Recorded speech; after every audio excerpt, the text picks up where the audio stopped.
You should obtain advice from your doctor or medical professional before participating in any activities offered by Chronically Awesome. Never rely on our content in place of seeking professional medical advice. By using this video, you agree that you are voluntarily using or acting upon our content. You also agree that, save where Chronically Awesome is at fault, your use of or acting upon the content is at your own risk, including, but not limited to, all risk to yourself of harm, injury or illness, and in particular any harm, injury or illness resulting from overexertion or exacerbation of any medical conditions caused by the use of the content. Always remember that, if you experience pain while using or acting upon our content, stop and consult your doctor or medical professional.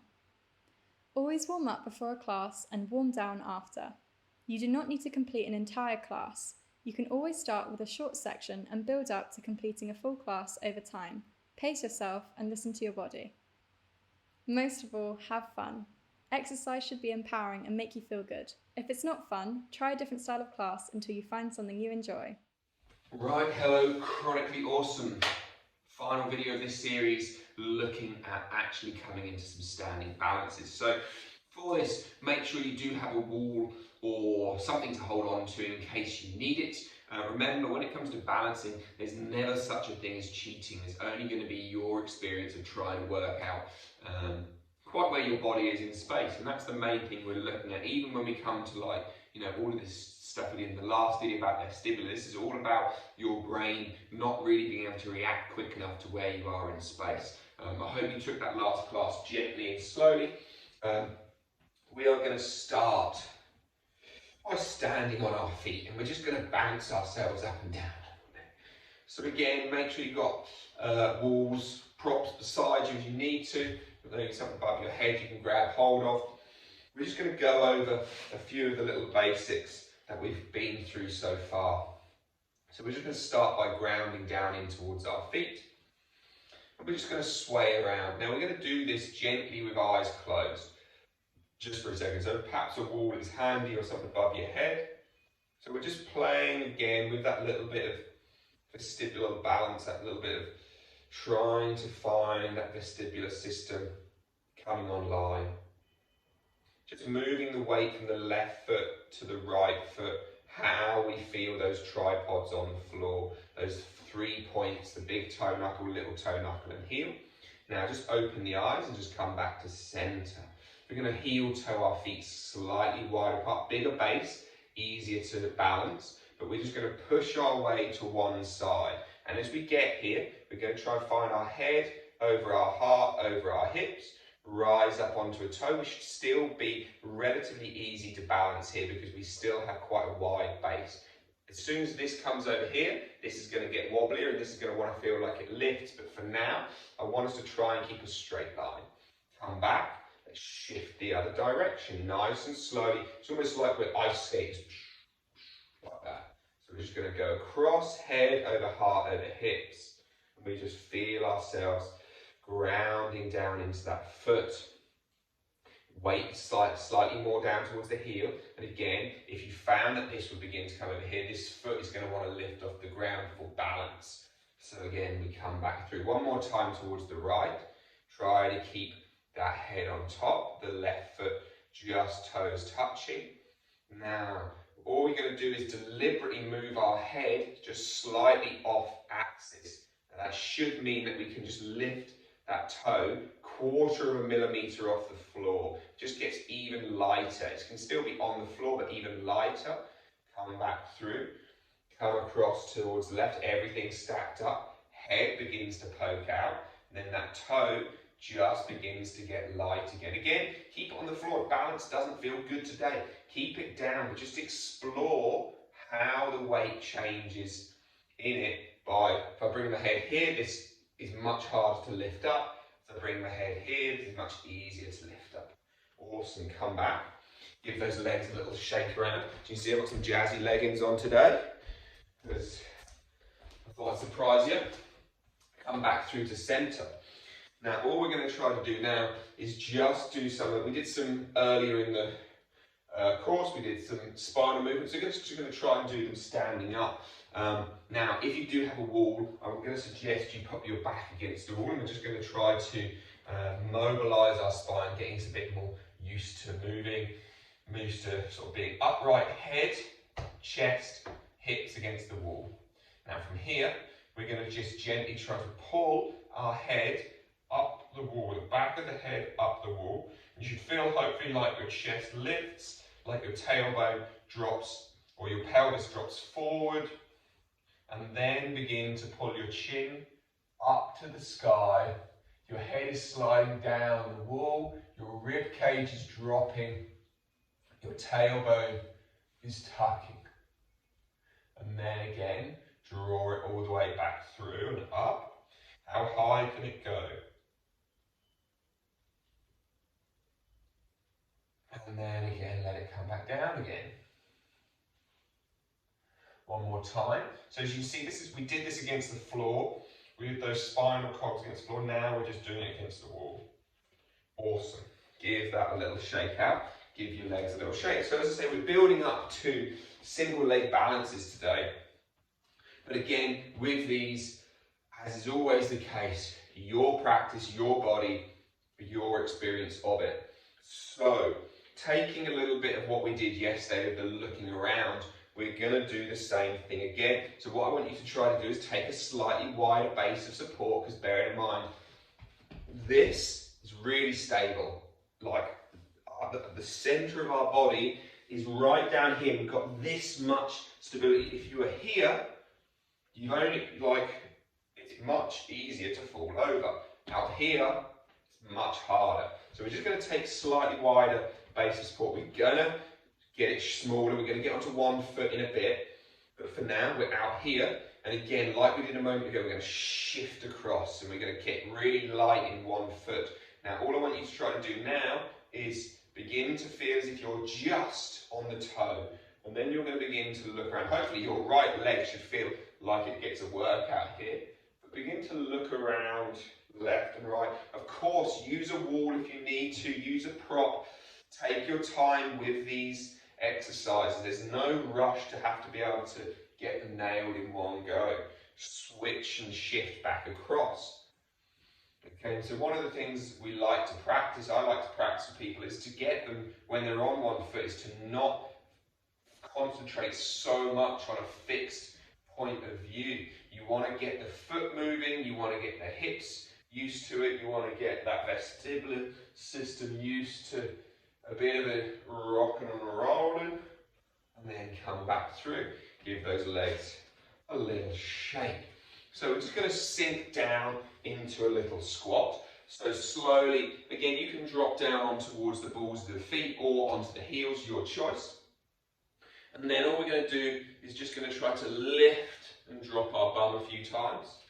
Now again, obviously if you struggle with your hypertension or your tachycardia, this might be one just to either sit out, or you can just practice perhaps being against a wall and just slowly letting your hands run down, sink down as if you're going to get into a chair and push back up. And again, sink down as if you're going to get into a chair, and you can use that wall for support as much as you would need to. Coming down, we're going to come down towards our bum. We're going to take 3 little rounds of those hip exercises we did last time, or in one of the previous videos, and then we're going to get onto the one foot. So drop those knees across, let this right leg feel like it reaches away, come back up, drop them the other way, come back up, drop them back, come back up. And again, you can do it hands or no hands. I'm being slightly artistic with my hands here. There's absolutely zero need for this. You can have your hands behind your back to support you. Just lubing up those hip sockets, getting yourself used to being in slightly different parts of your hips. From there, let's come to stand ourselves back up and give those legs one more little roll and shake out. And I say one more, we'll probably be doing a few more. Now, I like this exercise. We've previously done it right foot forward, left foot back. Now, I'm going to do it from the side so you can see. And now I'm wearing leggings, it's even easier to see. The knee comes forward and the weight drops down into your heel. Don't bang it on the floor, there's no need to hurt your foot. So we're going to be here. Now, watch out for in case you lean back or lean forward. Head and heart and hips all down. Left foot is just back behind you. This is just to try to give us a sensation of the 3 points of contact. Push through that forefoot. Feel that forefoot push down as that heel is still weighted. You've still got that weight coming down. And as you do, and you push, you should feel as if your calf and your hamstring are all getting nice and lit up.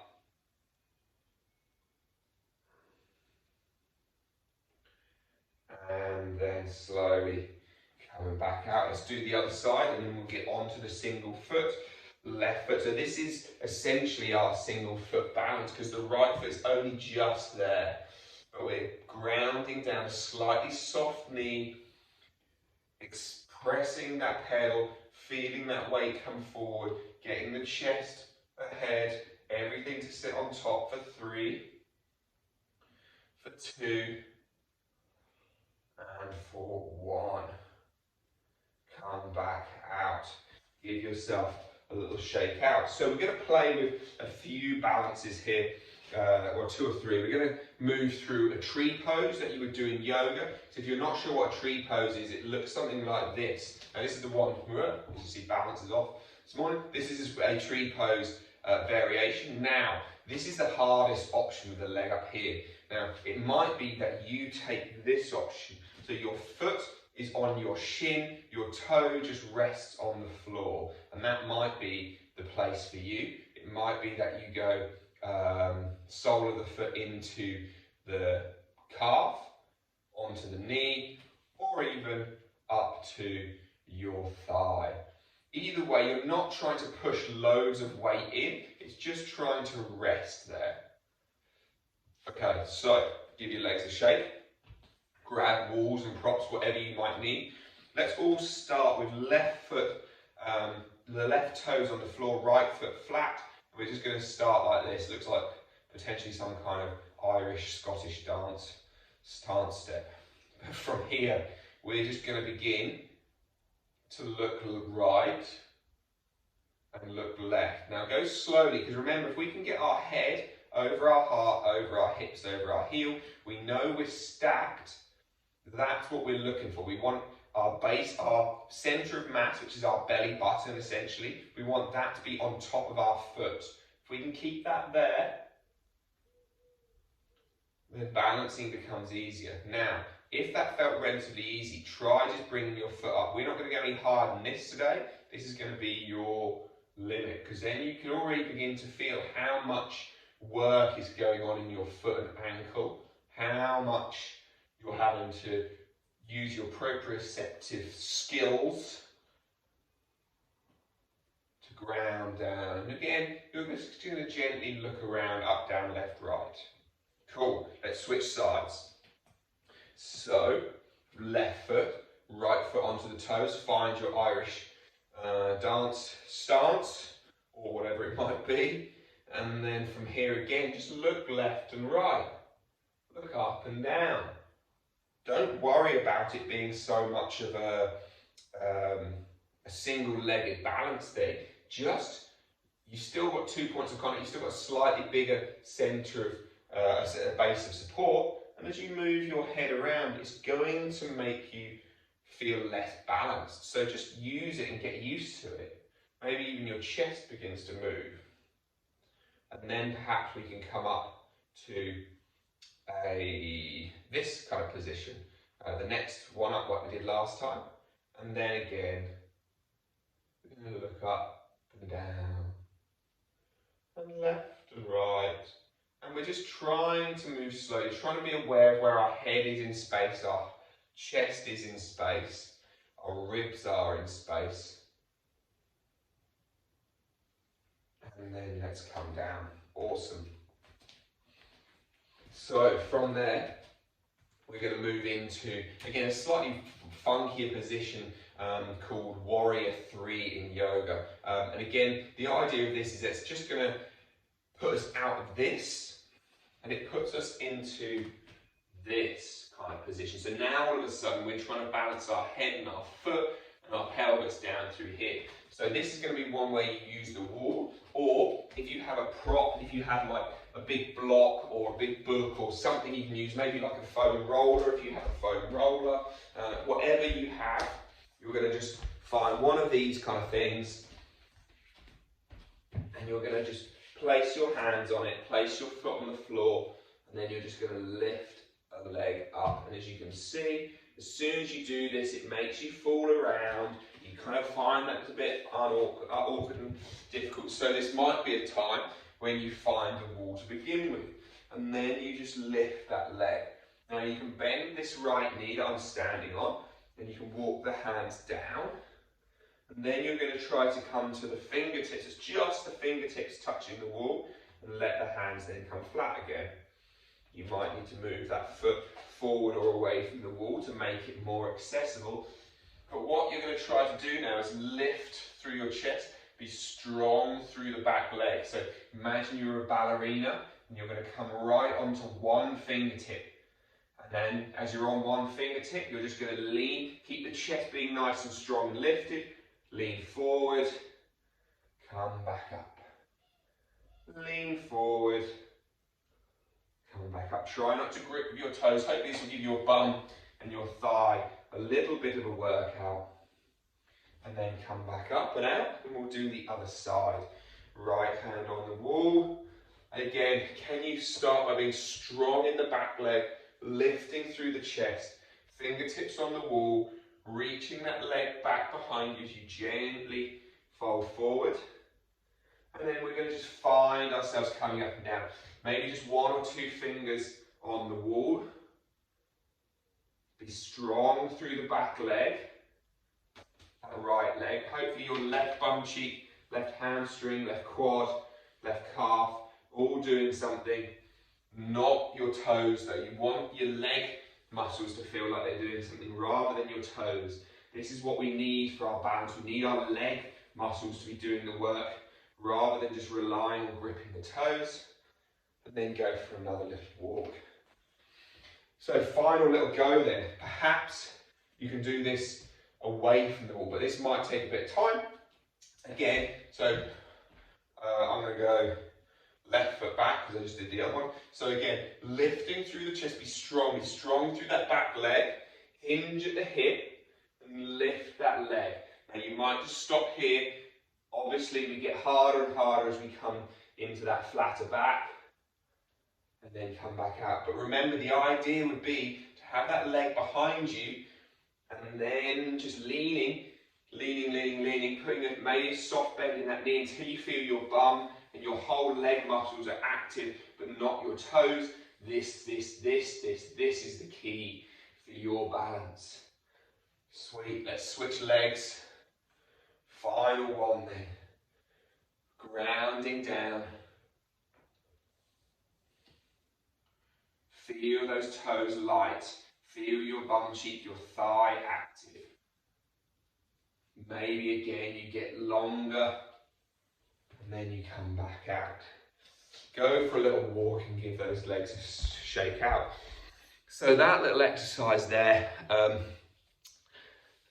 hopefully you've begun to feel your legs activating. Now what we're looking for in our balance is our body to react, our joints to move to a position where our thighs and our hip muscles and our leg muscles have no choice but to catch us and hold us. So trying to get your feet grounded down on the floor, trying to get the joints to feel as if they're going to open and load all of this muscle. We want to rely on this rather than having to rely on things like our toes. Because the more these muscles fire and catch us, as the joints move away, they catch us and pull us back. This is where our balance gets better and better. So I hope you found these videos interesting and of use. Please do let me know, and hopefully we'll look out for some more similar videos sometime soon. Thanks for checking it out, guys. Have a great week. Bye.